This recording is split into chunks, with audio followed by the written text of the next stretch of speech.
You're watching SLU-TV. Now, Stephanie Wilga, Sharee Brown, John Castelli, lead forecaster Mary Bester, and sports director Edward Burch. This is SLU News 22.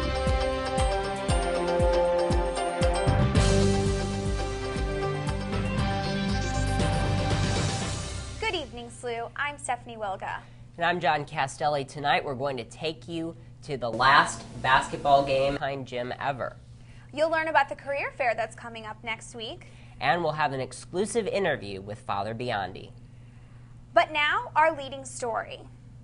Wednesday night was a historic night in SLU's history. The last official sporting event was held in the Bauman-Eberhart Center, better known as the West Pine Gym. Sports director Edward Burch has more on that. After being home to SLU athletics for over 90 years, the doors to the Bauman-Eberhart Center are closing. Also known as West Pine Gym, it was opened in 1920 and has hosted several events over the years. Some of these included men's Billikens basketball games, and it had served as the Billikens home court until the team moved to what is now known as the Scott Trade Center. Most recently, West Pine has been the home court of SLU women's basketball and volleyball teams. Both have had mixed success over the years. The Lady Bills finished out their last game in West Pine with a 66-77 loss against Temple on Wednesday night. The Lady Bills and the rest of the athletic offices will be making the move to Chaifetz Arena next month. You may remember anchor Maggie Savchuk from last semester. Well, she's got a brand new show right here on SLU-TV, and for her first episode, she got an exclusive interview with Father Biondi. She's here to share some of that interview with you. Last week, I had the chance to interview the president of our school, Father Lawrence Biondi. I asked him everything, ranging from his childhood all the way up to the future of SLU. Let's take a look. I thought our viewers might be interested in knowing a little bit about the personal side of Father Biondi. So where are you from? I'm from Chicago, Illinois. Okay. The Wolves dropped me off at Mother Cabrini Hospital on December 15th, 1938. Okay. Are you from a big family or a small family? Medium-sized family. Medium? Okay. An older brother and older sister. Now, what got you interested in the priesthood? I couldn't find a girl to date. How many sporting events do you make it a point to go to a certain amount of games? I try to go as many as I can. I've seen 3 of the women's basketball team this season. If I'm not out of town or occupied with some of their more important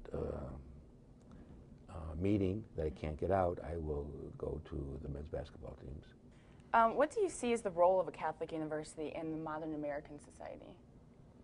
To teach young men and women a body of knowledge, a competency, a certain amount of knowledge that they can use to improve the world and improve their workplace when they get a future position, to make ethical judgments based on values and principles that are long-standing. Now, I've read that in connection with the hiring of the new athletic director, SLU is going to place some more emphasis on athletics. Both coaches and the other coaches have asked for a considerable amount of more resources, which they've been given. We've moved the athletic offices over to the Chaifetz Arena. We have 2 very large practice facilities, practice courts for our basketball students and volleyball students, our student athletes. So we have quite a bit of commitment. Will the Chaifetz Arena, will that be used for things other than sports, or is it solely a sports arena? We're having entertainment there. We're going to have concerts and family shows and circuses and ice capades, and we're going to have our graduation. We're going to have pre-commencement exercises there. We are going to have trade shows and floor shows. So it's going to be a multi-purpose arena.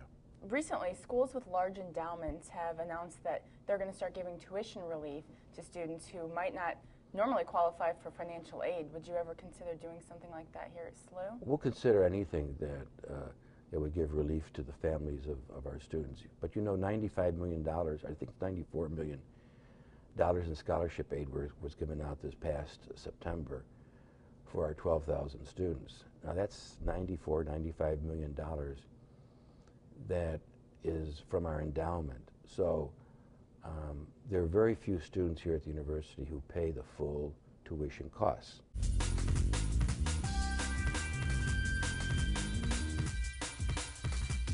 As you probably know, the Student Government Association elections were held this past Monday, and your leaders for the 2008-2009 school year are decided. Winning the presidency, Samantha Howard against her opponent, Jason Potts, and Executive Vice President Alex Joyce, Financial Vice President Jonathan Perdue, and Academic Vice President Sam Moore. Both of those candidates unopposed.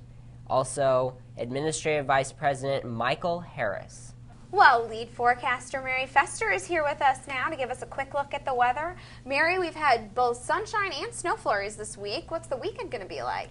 The weekend is going to look just like you said. Again, sunshine and flurries. We'll see a warm up on Saturday and Sunday, so it'll start to feel like spring. But then, unfortunately, Sunday night into Monday, it's going to feel like winter yet again as we get some rain and possibly some snow showers, and we'll have more of that later. But currently, out at Lambert Field, it is 39 degrees. Feels like 31. There's a bit of a wind chill. The humidity is at 57%, and winds are out of the southeast at 13 miles per hour, and our pressure is falling.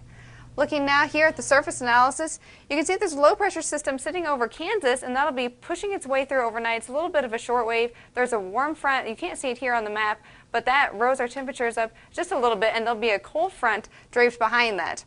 Looking across the region for low temperatures tonight, you'll see St. Louis is going to be about 37 degrees.